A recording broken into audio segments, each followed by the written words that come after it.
Okay, these are exploring collaboration tools. These are some collaboration tools that I find to be useful in the classroom that promote collaborative learning and critical thinking.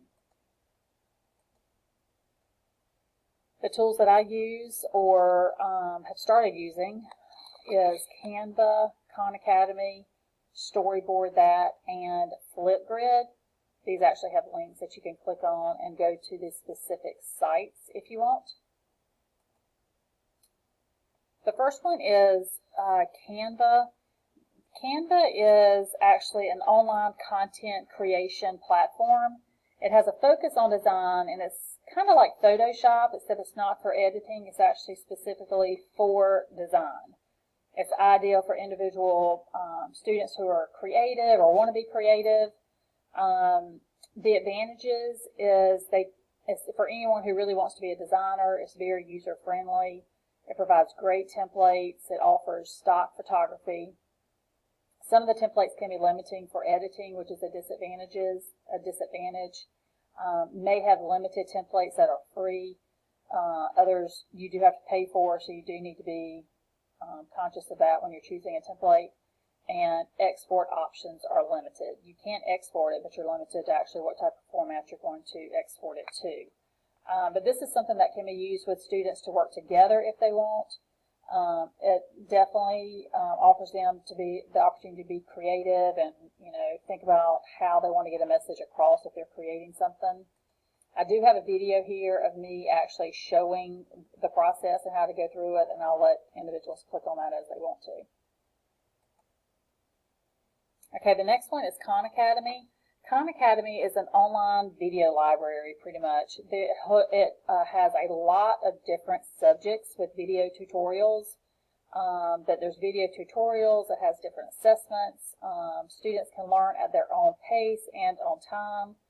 In summary, Khan Academy is an incredibly useful tool for individuals to use to supplement concepts learned in class.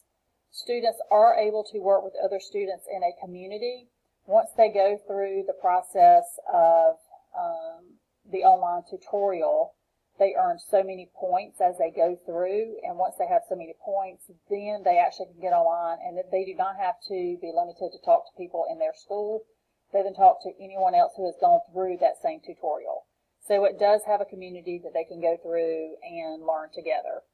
The advantages: it's free, wide variety of subjects available. Students can learn and work at their own pace. They do start at level 0, so the foundation's easy.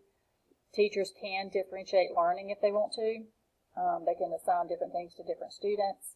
Disadvantages is it only exposes one teaching style.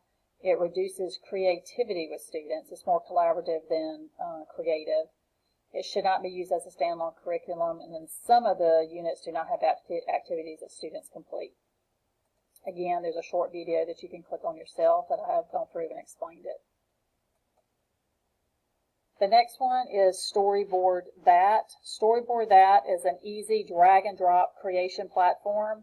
It offers powerful visual communication. My kids love using this. It creates a comic strip pretty much. It's available for all skill levels, and it's good for teaching, learning, and communicating. It also allows students to take ownership of their voice and learning, and they can communicate with others in an engaging and interesting way. Advantages: it's free, easy to use, different layout options, lots of options for easy insertion into comics.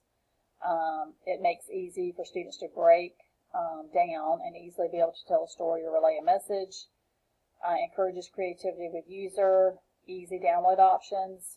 A disadvantage, and I'm one of these who can do this, is you can spend more time with design options because there are so many options.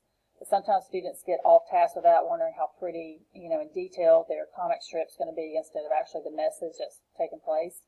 But space can be limited, so depending on what story they're trying to tell, you're limited to how many comic strips you want. But again, here's a short video if someone wanted to go through this to see the specifics. And then the last one's FlipGrid. FlipGrid is great, I think, for teachers and students both to use it. I've actually used it keeping with different things with my administration. But it only takes a few minutes to get started. It sparks meaningful discussions. It's a website that allows teachers to facilitate video discussions, and students can be organized into groups, given access to discussion topics. It's free, works for any curriculum. It can be used for math class, an ag class, an art class. It does build a community, which is great. Students tend to love using it. It allows users to share work with peers. The design is really easy and user-friendly. Teachers can keep track of students' submissions. Disadvantage, some students get carried away with emojis and the stickers, which can be a distraction. And then the social media style features that make FlipGrid fun can also distract students from the purpose. Again, here is a video that gives a quick recap of how FlipGrid works. I hope that these have been useful to you. Thank you so much.